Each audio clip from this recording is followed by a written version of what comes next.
Hello and welcome again to another presentation that had been requested by one of our flight sim members.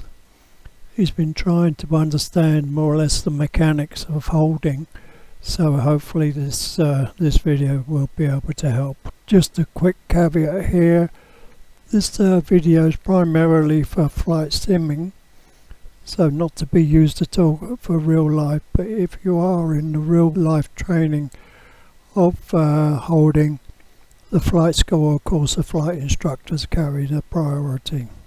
I'm quite sure that we've all seen some form of holding patterns on different charts, whether it's a star chart, standard arrival, or if it's for a approach chart showing go around procedure.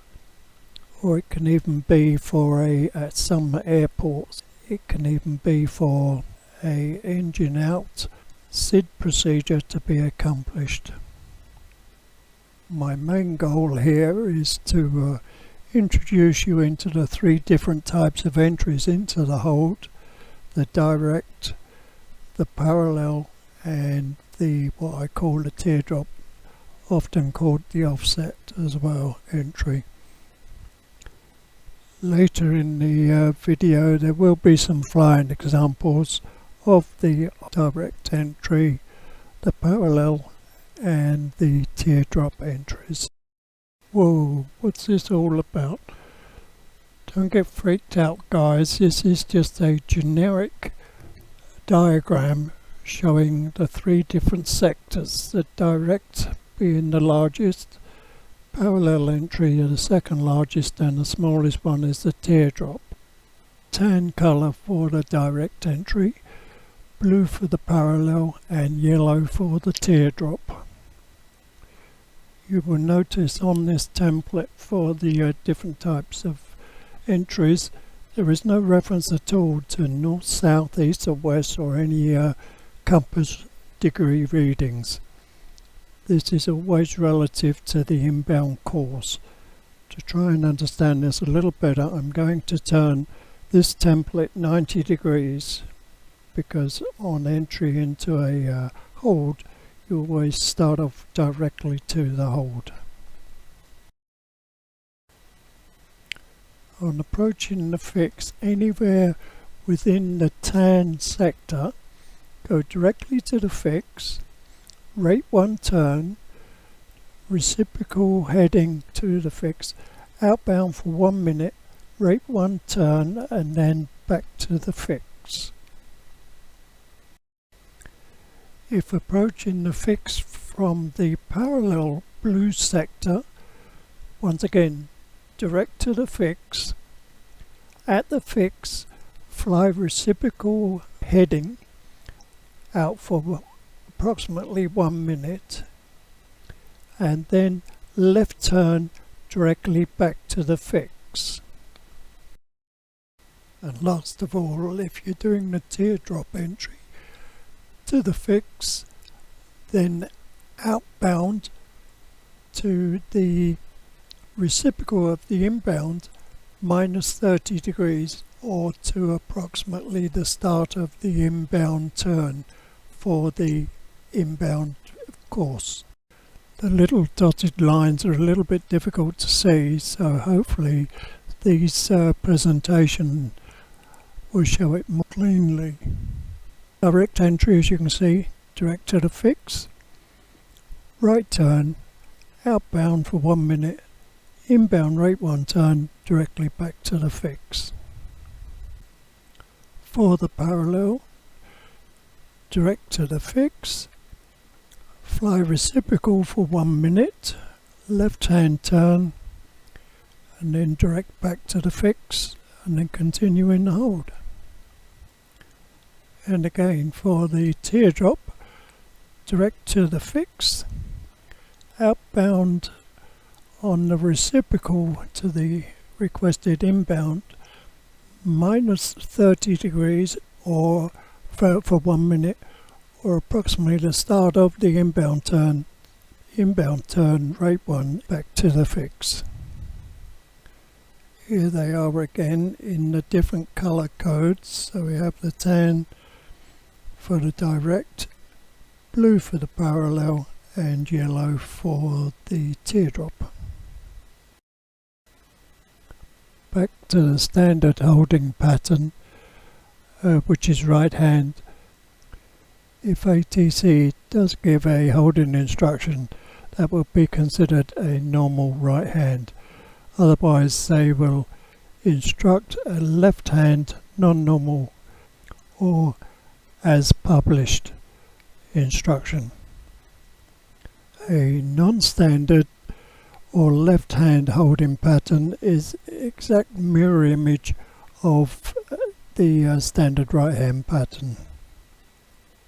Here I'm showing the template, which has been in mirror image. As you'll notice, the lettering looks like Russian language, but hopefully you've noticed that the yellow and the blue and the angle of the tan colour has changed relative to the left hand hold. Right hand. Well, this is fine as long as you got a good memory. We got a chart available. You may even want to draw it out. You can even buy calculators to give you the different type of entry types, but I tend to use some that's always with me, and it's very useful and very quick. So we'll be getting into that right now. Ta-da! The hand. With a brief explanation, imagine a line from your thumb through to the right hand side of your wrist. That creates 180 degrees, which would be considered the direct entry. The index finger is pointing to the inbound course into the fix, and position the hand so that the fix or the holding point is at the crook of the index finger and of the thumb. We have already mentioned anything below the thumb imaginary line is considered the direct entry. Looking off to the right now, you'll notice the fingers, to me, they reasonably parallel, and that represents the parallel area. And over to the yellow, anywhere in between, if you're entering towards the fix, anywhere from the index finger to your thumb, that's considered a teardrop entry. And now for the left hand holds. Again, anything below the thumb line is considered direct entry. Anything from the fingers area sector is parallel, and in between the index finger and the thumb is considered a teardrop. The big advantage is you can rotate your hand so that the index finger is aligned with the inbound course, and just adjust your hand backwards or forwards until the fix or the holding position is in the crook of your index finger and the thumb. As we can see here, the entry into the Arnhem hold is a direct entry, as we're entering between the imaginary thumb line, and we're coming from Konan, so that is a direct entry. We're not coming in from the parallel side or from the teardrop side.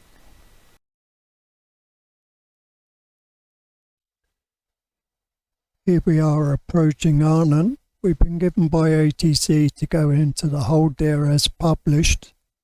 So to get set up for this hold, what I'm going to do is put on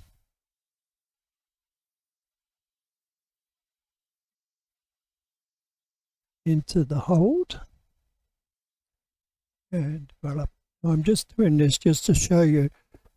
We'll be going inbound 216 right hand turn.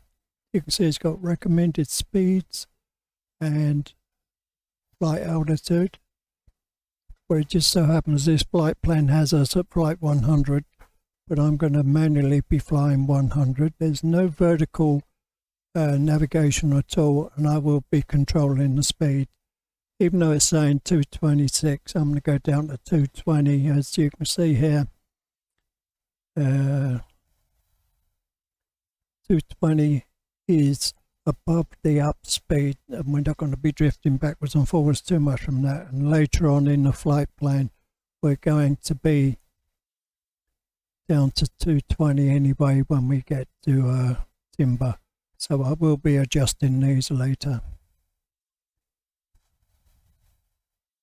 So hold. Just to show you, it's showing the racetrack here, the right hand turn, so we're inbound on them, rate 1 turn, outbound on the reciprocal, rate 1 turn, and then inbound. So what I'm showing now is the flexibility of this display.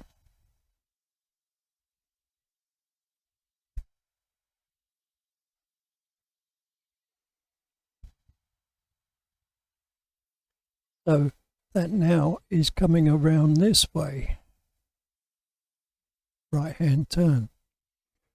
Or we can be 330, 330 in here.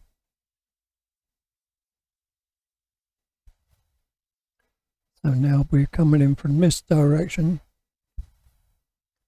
be a right hand turn and around.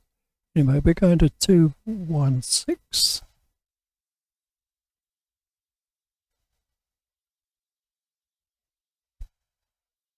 Okay, as you can see, up to Arnhem, we'll establish in this right hand turn, reciprocal turn, and then back to Arnhem. Okay, here we go. Speed intervene. 220, that's it exactly. Good, you can see that the aeroplane is slowing down.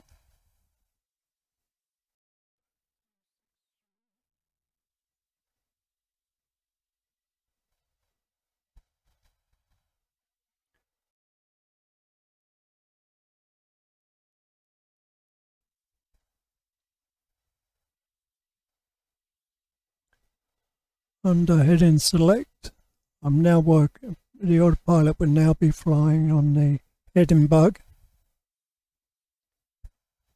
at 220 knots, 10,000 feet exactly.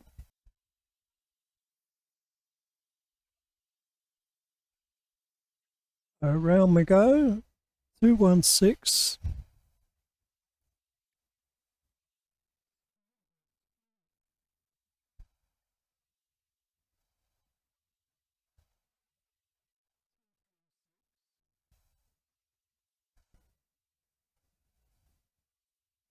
.036, but I have found on a previous occasion there's 4 degrees drift. So I'm going to go to 024. Don't worry, gentlemen, this will come plain once we've done the first lap. So you will notice when we become totally on track here, should be about 028 on our heading of 024, and that's our 4 degrees of crosswind drift. So we go outbound for 1 minute.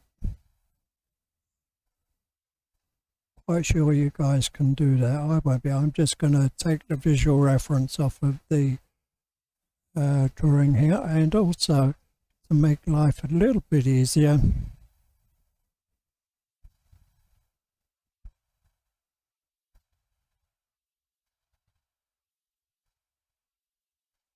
okay, let's start my inbound turn. So the wind is from our left in this direction, so it's going to be off to our right on the inbound section. We want 216 inbound, plus 4 is 220, and with a bit of luck, it should come pretty close to our inbound into Arnhem.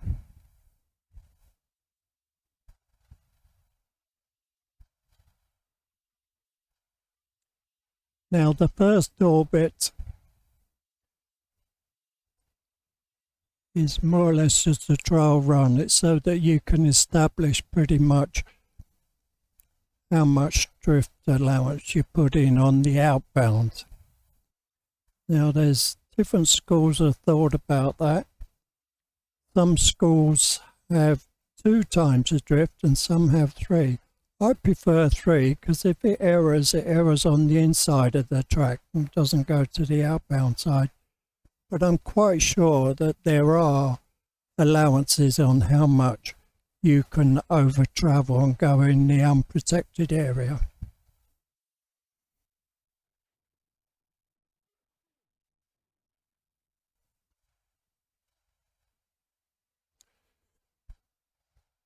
So as you can see on this one, it's suggesting a little bit more on the outbounds needed.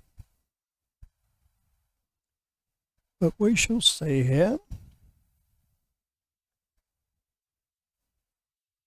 Oh, well, you can see that we're on 216. We're on the inbound, 216, with a heading of 220. So there's our 4 degrees, but I'm just going to bring it over a little bit.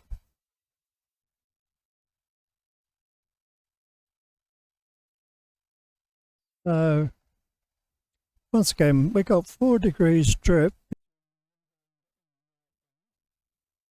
So 3 times is 12.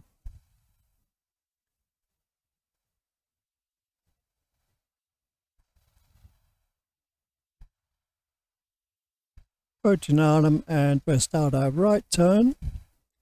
So the outbound is 036 minus 12 degrees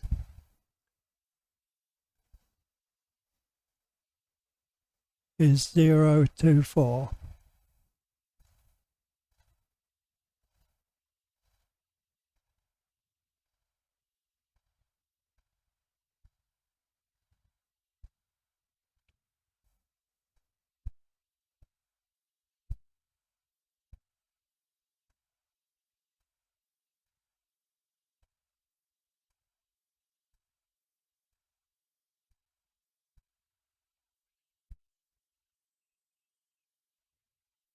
Okay, that's about it. And now we can come in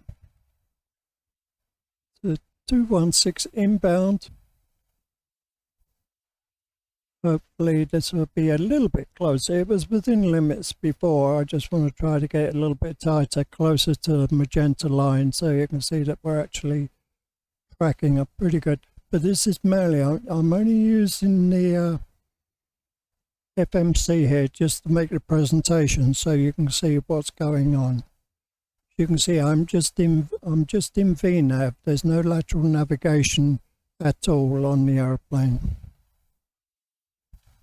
Only on the by the heading bug. Manual control of speed and manual control of the altitude. Oh, this one's looking a little bit better, isn't it?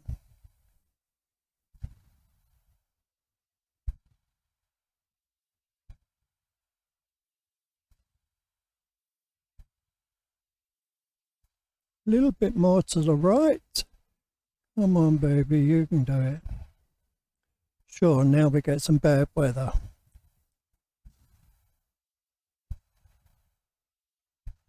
Come on, the bug's saying go to the right.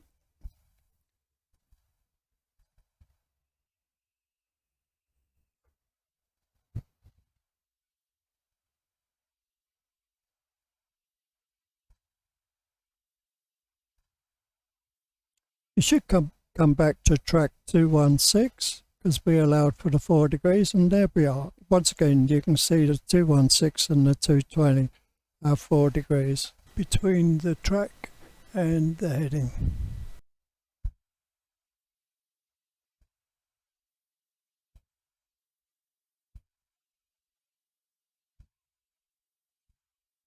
We are now fully established into the hold.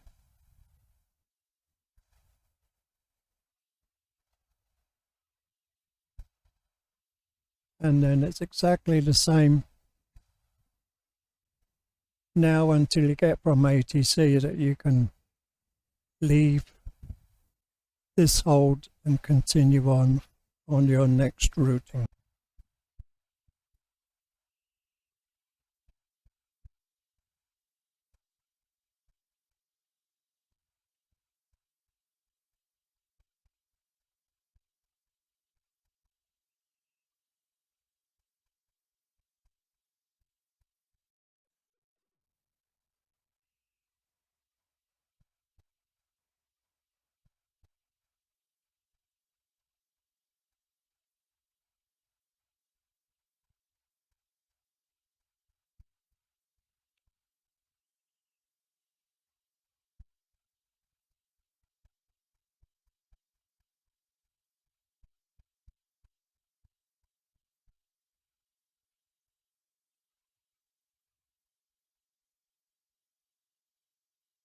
Now I'm looking for track 216. There we go. It will come back to the left a little bit.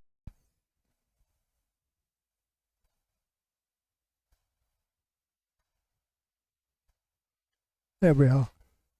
216 inbound, using the heading button with the 4 degrees offset.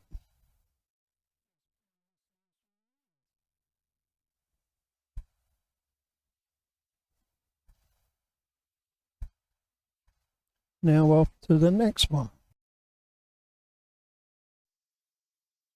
So now we're on to our next hold at Timber. They gave us a most unusual holding pattern.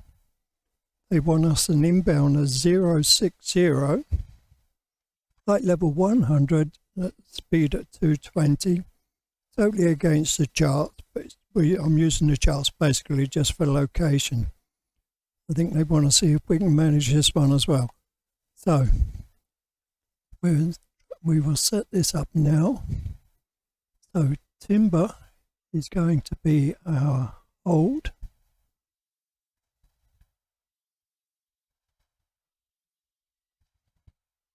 And an inbound 060. There we go. So this is the inbound. So as you can see, we're actually having to go beyond Timber to come back, to come on the 060. But while I'm at it, I'll just show you, that's for the right hand. Okay, 220, flight level 100. But just to show you, we can now demonstrate what a left hand would be. So as you can see, it's now an inbound of 060, but now it's a left hand circuit. We will be having a look at this on the next one as well. But I'm going to go back to standard right hand. So I think we can accept that. Now if we look at this one, these pictures I'm showing here were still pictures. This one taken approximately 5 miles, and you will see a later picture of overhead the holding position Timber. Seeing as the Timber hold is non-publicised, we cannot use the chart, so on this occasion going into Timber we will be using the hand, the da-da-da-da, off of the ND. As you will notice on the ND, 060 is missing on the compass. This is the reduced compass pin as standard on the ND presentation, but you can change it to a complete 360 compass view. This is accomplished by pressing the center button on the approach VOR map and plan rotary switch in the center there. CTR will give you the 360 view. As you can see on this static picture with 5 miles to go, the inbound course is pointing to approximately 040. With this picture of overhead the holding, you can see now that the inbound course is totally lined up with the 060 inbound. Having seen that, you should now have some confidence that it will end up good as long as you remain on the inbound track that you are on at the moment. The reason for the difference is because the compass ring will not be changing on the presentation, but the holding track will be slowly coming towards the aircraft. So in actual fact, this is a forecast of what's going to be happening when you're overhead. So you can utilize that information, and as I've said previously, you set yourself up with plenty of time into the hold, but you can do this 10 miles, 20 miles, 5 miles, or whatever you feel comfortable with. And for further confidence boosting, align your hand with the top of the white triangle, which is the nose of the aircraft, to 060, and you will notice that that line is parallel to the inbound to the hold that you are approaching. On now to determine the type of entry, direct, parallel or the teardrop. Locate your hand over either at the inbound on the holding pattern or from the top of the triangle to the 060, and you will notice that we are approaching, going in on the parallel over the finger side. Remembering, of course, the parallel sector is from the index finger over the fingers around to the thumb line on the wrist. We use our hand. Once we use the hand, you'll see that this has now created a parallel entry. So the first one was a direct, and now we're going into a parallel. What the parallel and the teardrop does, it actually puts you on the correct side to then make a direct entry. So this track, we will go up here to timber. The parallel, if you recall, parallel is on the reciprocal outbound, around, and then back to the fix. Well, once you're this side of it, over on this side of it, you're in a direct entry side. So the airplane could have started off here. It would be a direct entry. So once you've come around, it's a direct entry, rate 1 turn, 1 minute, rate 1 turn, and then the 060. We've still got about 5 miles to go. Of course, this would have been done far sooner, but I've got us reasonably close to these fixed waypoints to try and save a bit of time. But now I'll be flying live time. So take our pause. And now I want to make sure that we're maintaining 10,000 feet at 220 knots. Let's make sure we're still at 220. Yes, we are. So I'm going to fly overhead. So any entry in at all into a hold, you go directly to the fix and then you go the correct direction. So in this case, we are now going to be going parallel. And the last function I need, we're on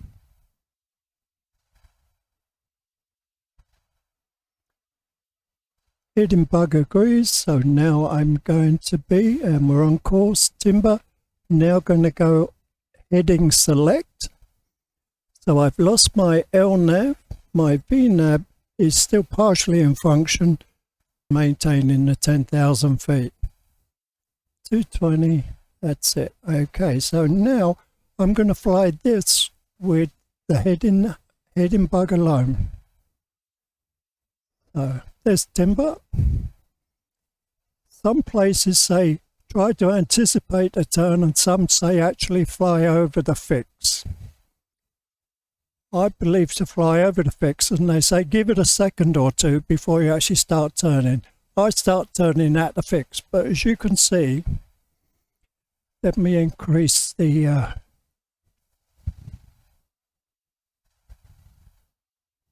you can see that I'm off a little bit to the right.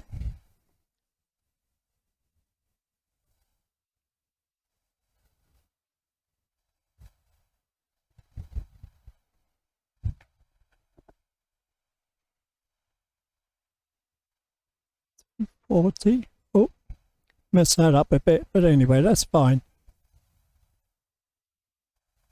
We'll tidy that up. Okay, so we go outbound for the minute.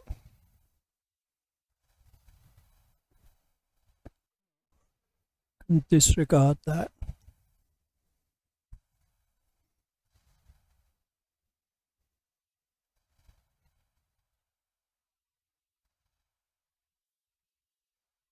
This isn't hard, guys. You just have to be a little bit focused, have a good idea before you do it.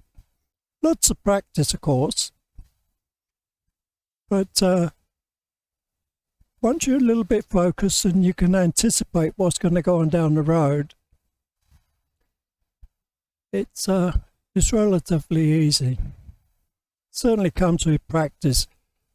But these FMCs, they're great for giving you presentations of what it looks like when it's established, but it doesn't tell you what type of approach or entry to make. So as we saw, this is a parallel.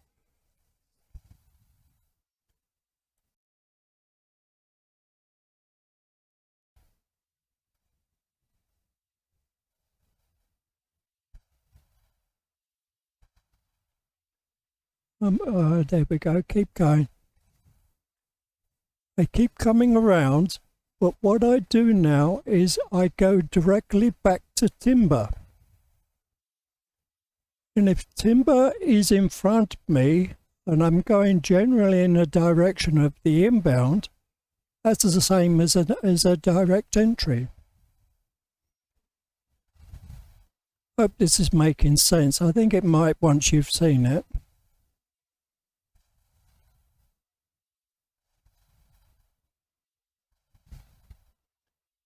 Now, if this thing does its job properly on the heading bug,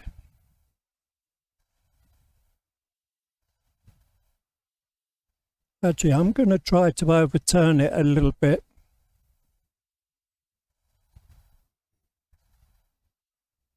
So I can get in straighter into the timber. Don't forget, this is a right-hand turn. When coming reciprocal, that's exactly the opposite of 60, so that's 240 outbound.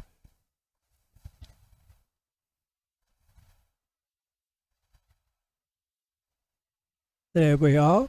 So we're more or less going directly to timber.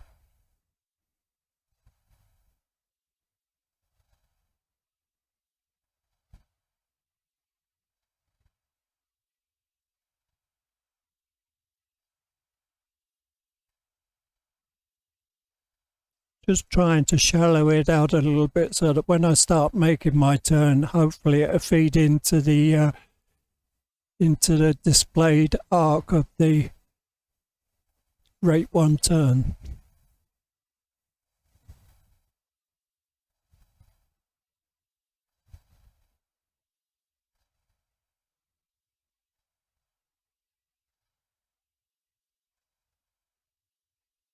Well, I'm going to call that as close as damn it. So I'm going to start my turn now to 240.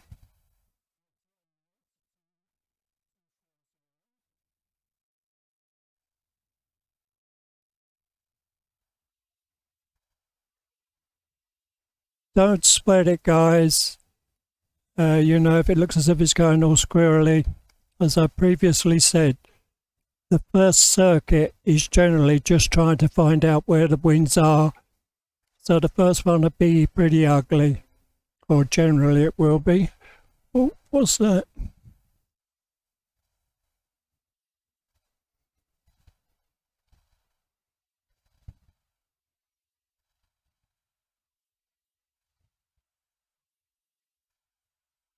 Oh, not paying attention.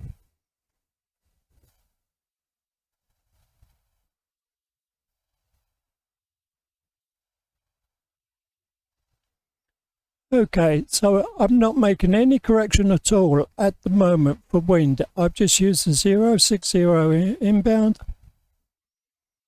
or tried to. I've more or less got pretty close to it by the time I got to timber. But now I'm just going to go directly reciprocal on the 240.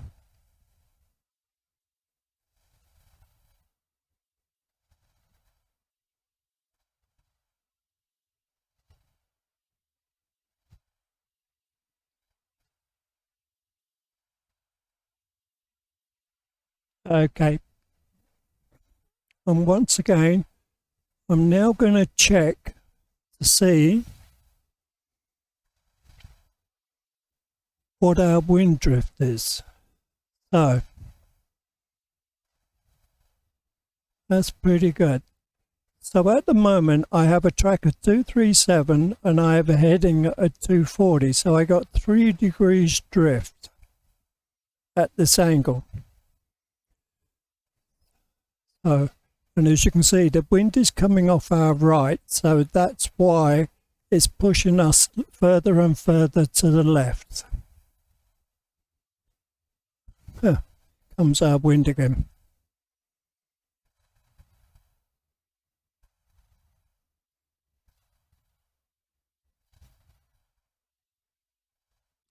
So our correction next time, 3 degrees times 3 is 9 degrees. Next time we're coming here, I'll be on a heading at 249.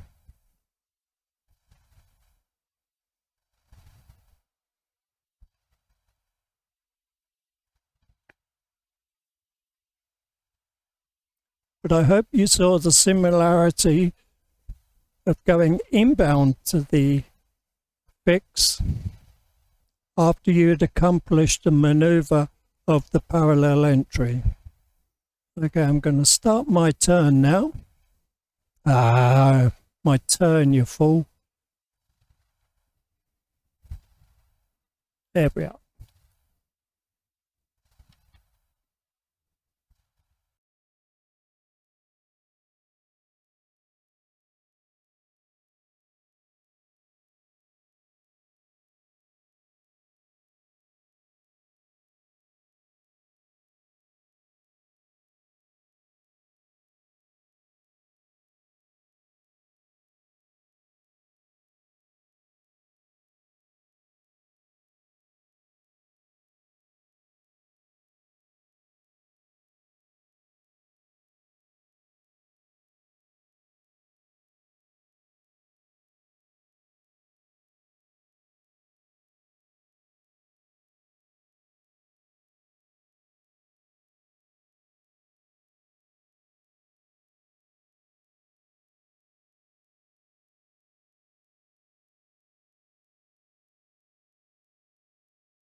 Shallow that out a little bit.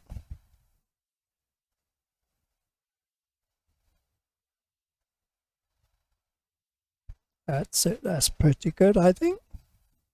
Right, now I'm on a heading, so that's reasonably close. I'd say I was on track there.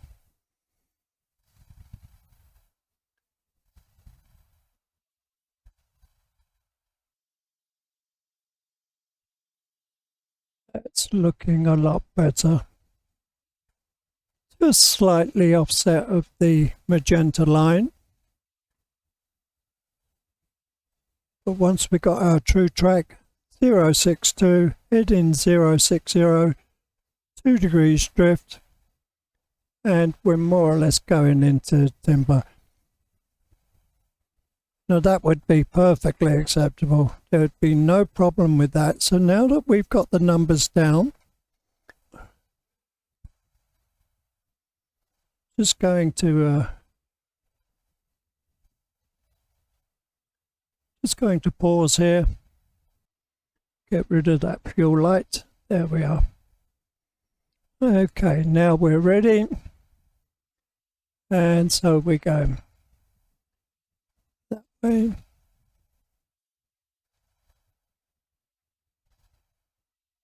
$240.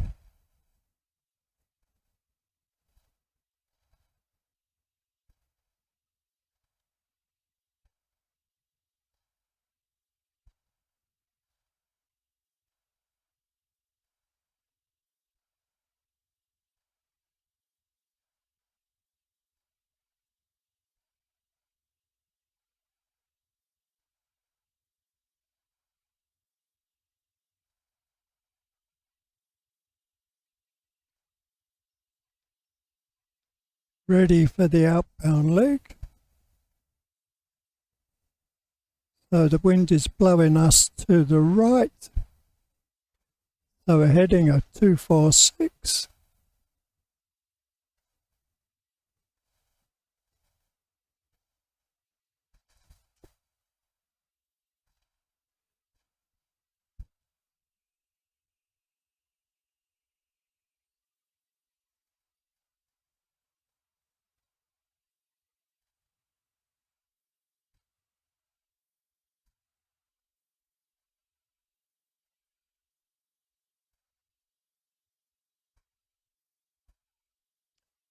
See if this is a nice clean one.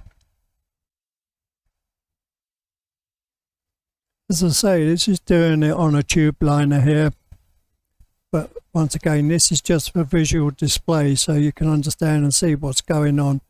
If I was in film now, the aeroplane would be flying a lot closer to, but it does that, it varies the amount of bank.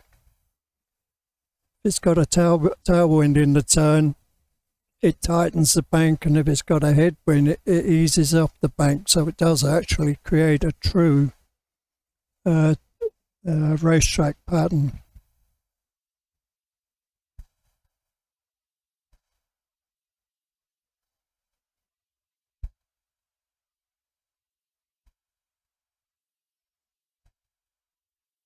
If you're using a VOR or an NDB to do a holding pattern, instead of an ND, something like this, where it's actually creating the picture, you can get a visual on where the station is so you can work out the drift.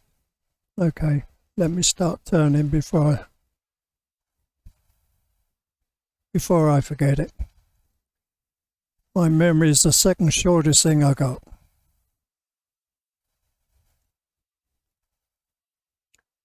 So I set that up initially to 060, and I believe it's coming from our left. Yes, it is. So 060 minus 2 degrees, 058.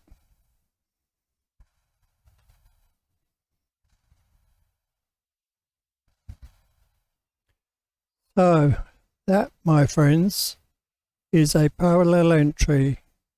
The parallel entry is to get you into position where you can then do a normal entry into the pattern.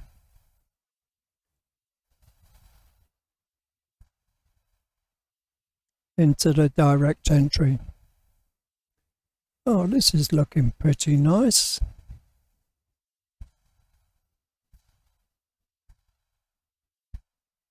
Keep it coming, keep it coming.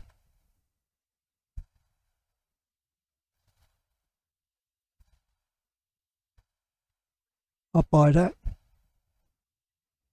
I'd get a cookie from ATC for that. But as you can see, sometimes you have to work at it. Doesn't come, you're very, very lucky. Actually, I haven't tried it in zero wind. Theoretically, your outbound and inbound should be all okay. But there we go. Once again, it's reinforced.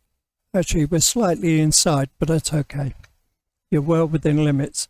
But once again, it's showing the drift of 2 degrees, 060 on the track and 058 on the heading.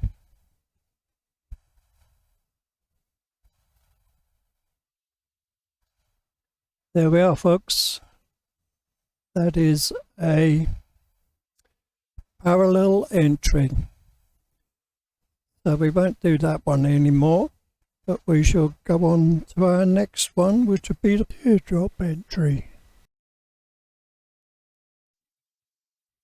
Well, folks, that's 2 out of the 3 different types of entries. We've done the direct entry and the parallel. This one's going to be the teardrop. I think it's also known as the offset, but I like to call it the teardrop due to the shape of the finger and against the thumb on the hand. Anyway, that's by the by. They said try this one, this might throw a curveball at you. So they've given us the May VOR, it is a VOR, the May hold with an inbound track of 088. So we'll have a look at this. I'll tell you right now, the big difference is it's a left-hand circuit. Non-standard, as soon as it's publicised, inbound 088 left-hand circuit. So that's fine. So it's still at 220, 10,000 feet, or flight level 100 rather. So we shall set that up now, but just before we set that up, I'll bring up the chart so that you can have a look at it. So here is the chart for the Mayfield VOR hold. you will notice here straight away it's a left-hand turn, left-hand circuit with an inbound of 088 and an outbound reciprocal at 268. You will also notice that it has a 5 DME turn for the length of the outbound leg. We can disregard the altitude restrictions. We will be at flight level 100 at 220 knots. Just a small test for you.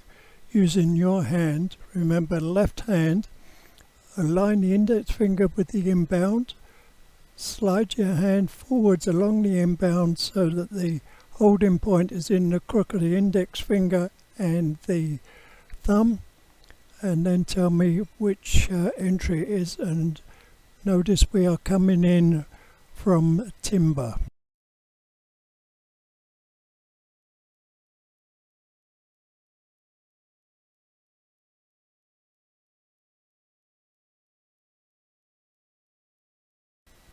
Now to introduce the hand, ta-da, and see if you guys can figure it out. I'll give you about 5 seconds to see if you can come up with the same answer as I have.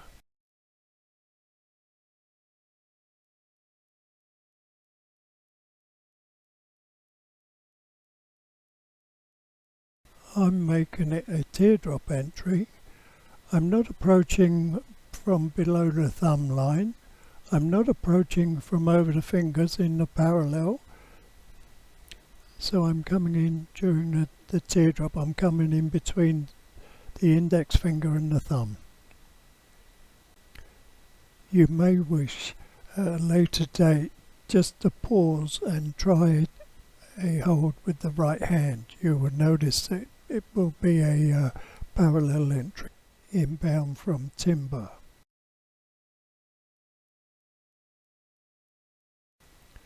As you may recall, for a teardrop entry, it's from timber. We will go to Mayfield.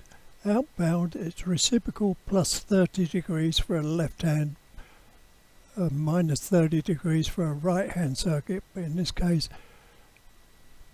268 plus 30, 298 degrees out for approximately 1 minute, or to the end of the outbound leg, approximately 5 miles, then a rate 1 turn inbound to the Mayfield, and then start establishing into the hold.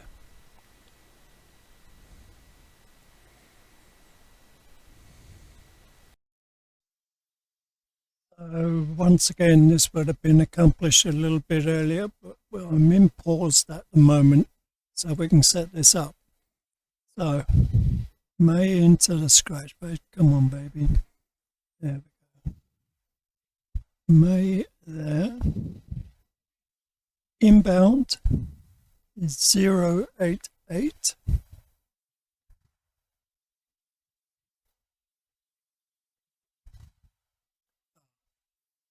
So you nearly forgot it. / left.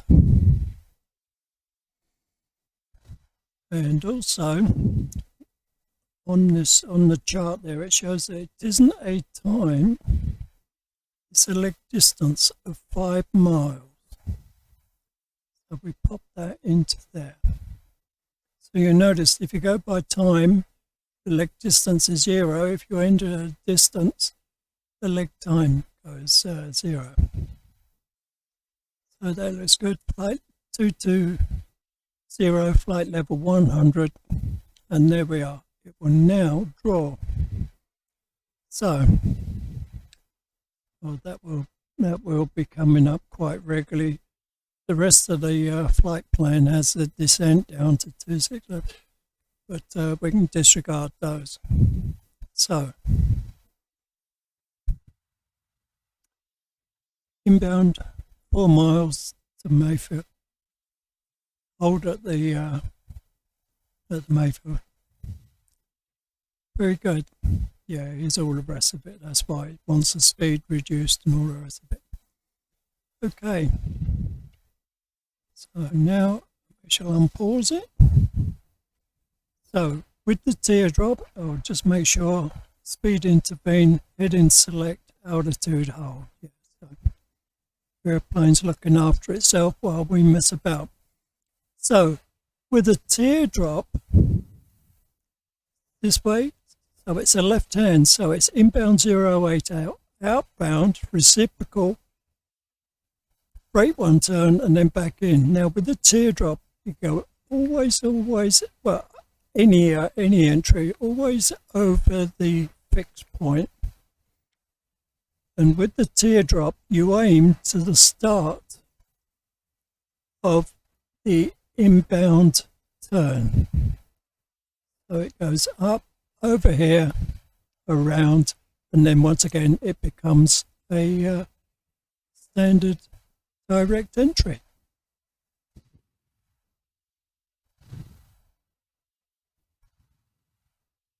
So I shall start turning over there. Sorry about that. Don't know why it chose to change its size, but hopefully you can see what's going on.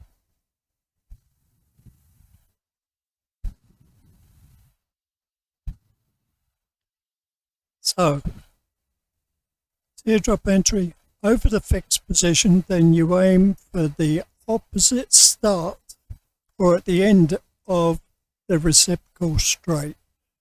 Aim for the turn, around, and then back in. But look at that shape, guys. It's a teardrop, well, upside down one, but to me that's a teardrop.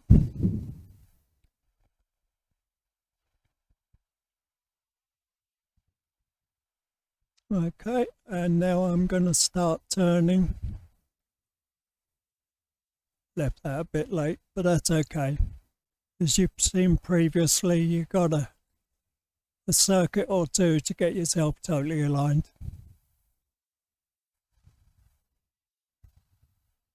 So here I'm going to go 088, which is what we want more or less in zero wind conditions.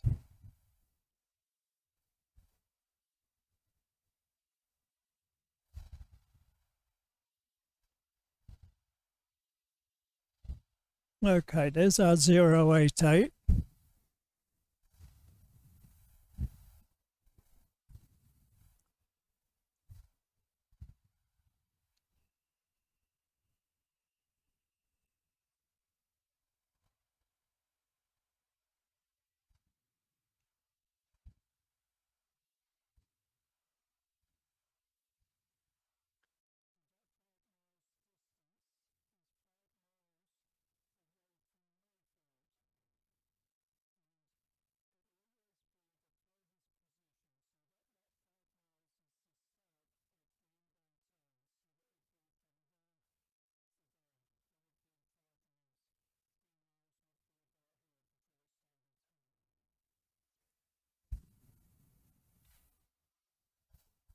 Now that's not too bad. That's almost acceptable right on first try.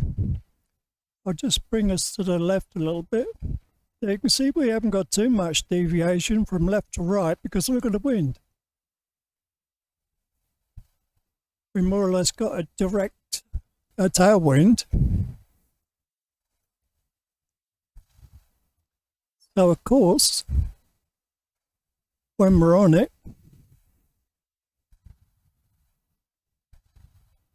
inbound or outbound, we should be able to use the original numbers without any corrections.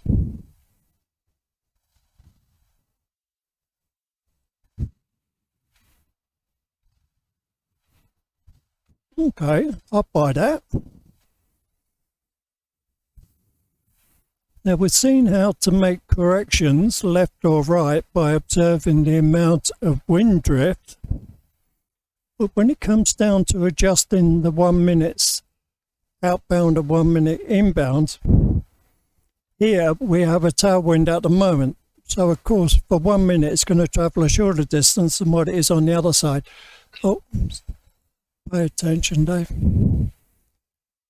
So what you do is you adjust the outbound leg to give you the 1 minute inbound. So if the inbound took 50 seconds, we'll then fly further out on the outbound.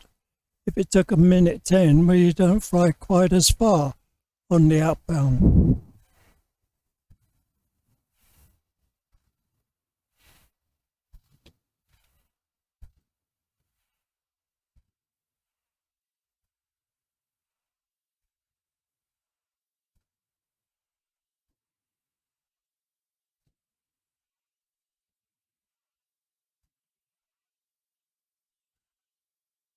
Two, 6, 8. That's a problem, trying to think, talk and fly at the same time. There we are. Yeah, well, I think we're going to be a little bit out. That'll be okay though. As I say, theoretically, I don't think we're going to have too much out of line on the inbound.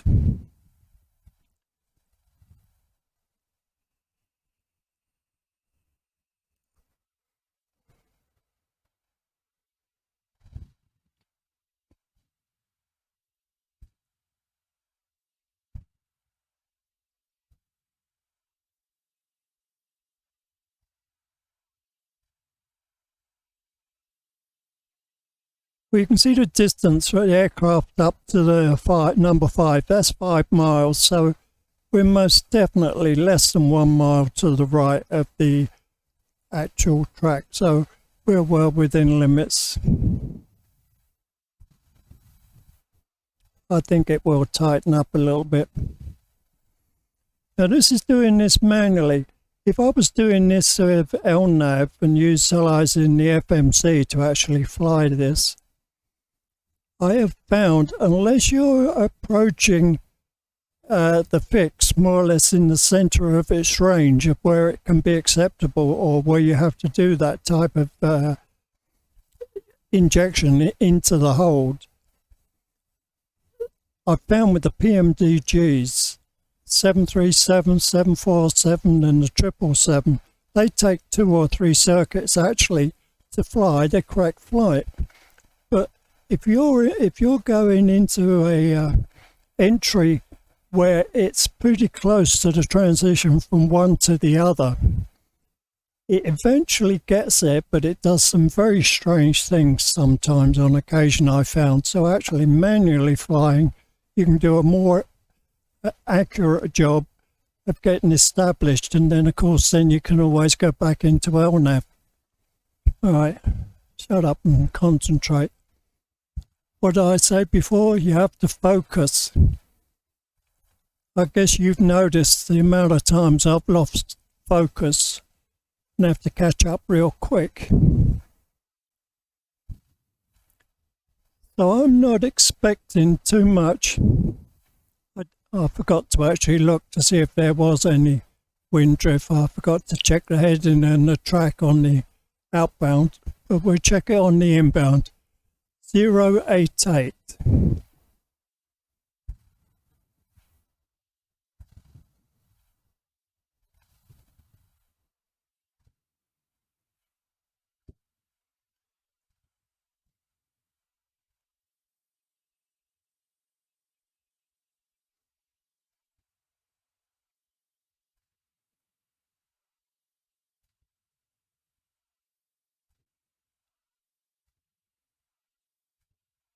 Yeah, I think we might be inside a wee bit.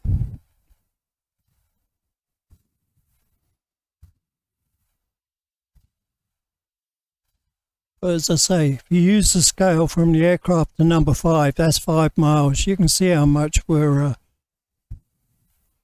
more or less off track here. I would say that's acceptable. Well, will you look at that?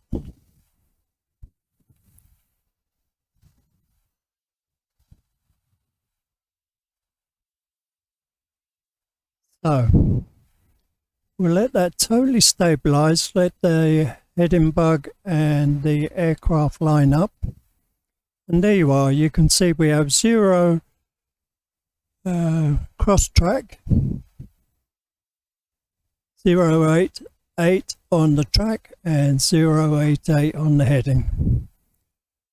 So that's good. The wind isn't blowing us to the left or to the right. And I lucked right in. I would say that's totally acceptable. I didn't get a cookie last time. They said it was close, but not quite. But this one definitely deserves 2, I think, even on the first circuit.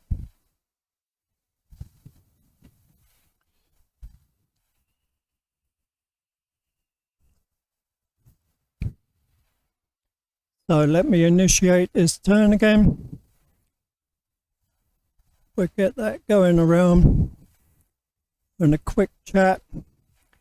So the difference of this one is we made the entry into the hold from the other side of the fix. We were to the east of it, but they wanted us to enter on an easterly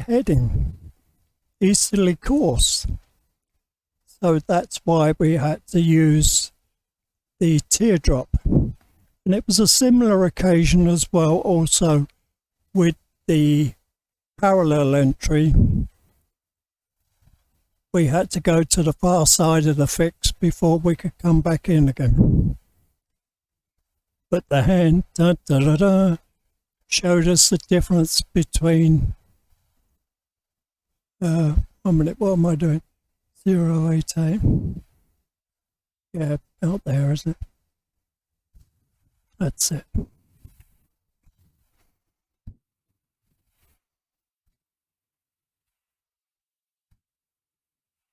Yeah, so the hand showed us the difference between the parallel and the entry. So this is the last one, guys. This is the teardrop entry. So you go to the fix, opposite position at the end of the outbound leg, around and then inbound. But once again, once you're this side of it, you can make the direct entry.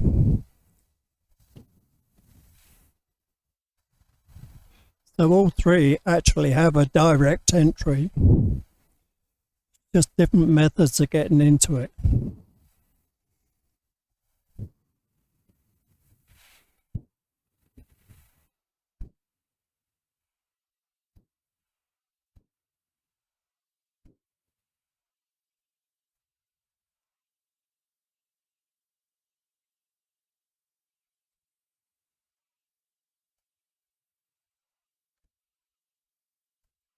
I could end it there, but actually, to tell you the truth, I'm curious of what it would be like on the inbound.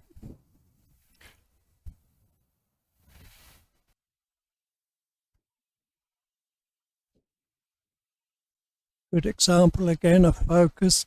I was wondering how I could speed this up, if I could do it in a simulator or in the editing software. Of course, mind is off somewhere totally different. So heading 088.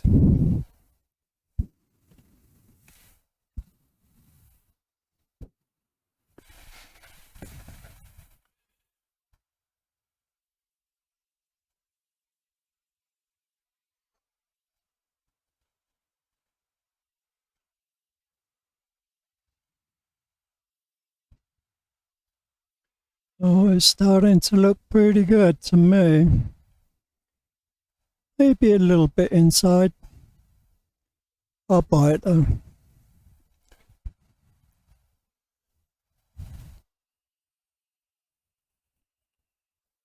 Yes.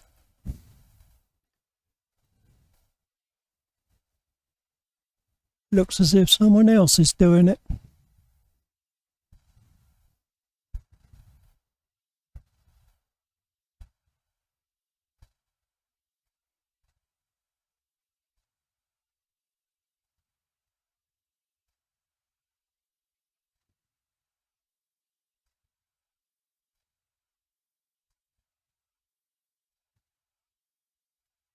And there we go, folks. Inbound track 088 and the heading 088. So that would be a good hold until you're released or until you pan or fuel emergency. Anyway, I think that's about it, guys. So thank you very much for bearing with us for this long. Hopefully you found it at least a little bit informational. And to try and take some of the mystery out of holding, I know a lot of you, hang on a second. I know a lot of you do the holds out of the FMC or have tried it in other aircraft types. But it can be difficult if you don't understand quite what is required and how you accomplish it. So hopefully I've blown a few of the cobwebs away from the mystery, so at least you get some idea what's needed. It doesn't mean you can't go back to the FMC and do a hold, but at least now when you press hold and fly on the VNAV, LNAV rather, well, and on VNAV, but on LNAV, at least now what the FMC and the aeroplane is trying to accomplish. Those are the three main methods of getting into a hold. Okay, with that said, I guess thanks again. And just as a last word, I guess, I have had other inquiries from another flight sim group member, and he was asking, he says, I've heard about pneumatics and pressurization and air conditioning, but he said, what does the pack do? So I'm looking at doing another video at a later date, trying to explain the function and where it situates in the complete pneumatic setup. The pack video might be quite enlightening. Okay, with that said, thanks a lot, guys. You all take care now, and talk to you later.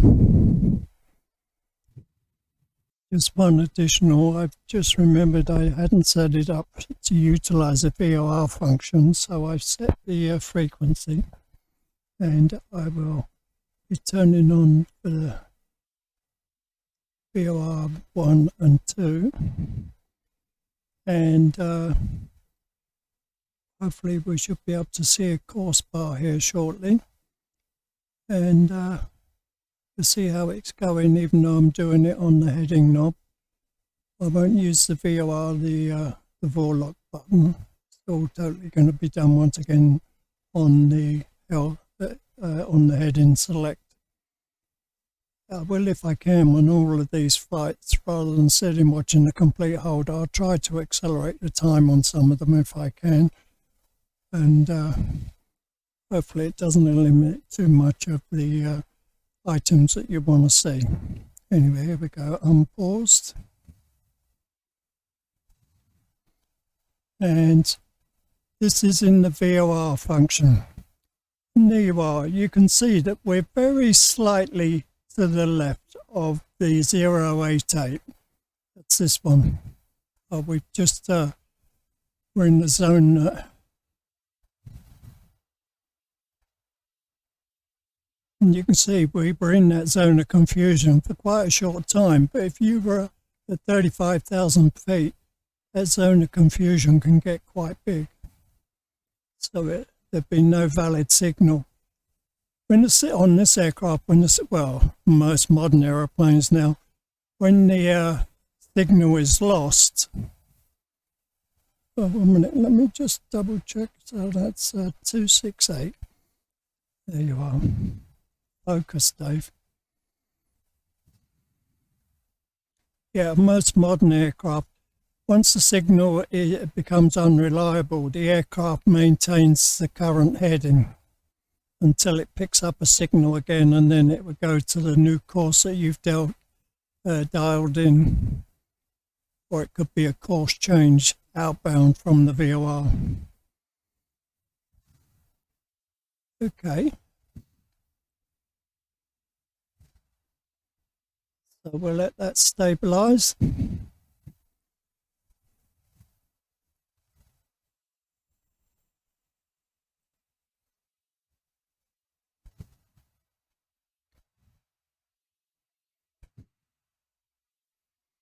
Oh, and just a word about slowing the aeroplane down. Once you get into a hold, you're going into a hold because the airport's busy or there's high traffic flow or whatever. So once you're in a hold, there's no point ripping round these racetracks at a high rate of knots because there's a tremendous amount of fuel difference, even at 250. There's a tremendous amount of fuel burn only to go and stay somewhere, so you might as well go slowly. Burn less fuel, you can stay airborne for longer if required. So that's the reasoning for going down. And the most I saw was -3 knots off of 220, so quite pleased with that. Anyway, here we go. See, focus again, I missed it. So, left turn, don't forget guys, mind you, the diagram tells you which way to turn, but this was a left-hand circuit, wasn't it? So with a bit of luck, I'm going to do this bit blind. I'm going to leave it at 088. The wind appears to be the same as it was before. So now we're going purely now up to the VOR.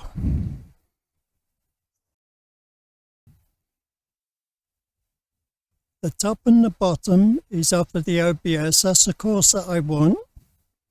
And the deviation bar is the radial. And when the radial is directly in line with the top and bottom part of the arrow, you're directly on course. Geez, that's good. Nothing like blowing your own trumpet. Okay, thanks a lot guys and take care. Bye bye now.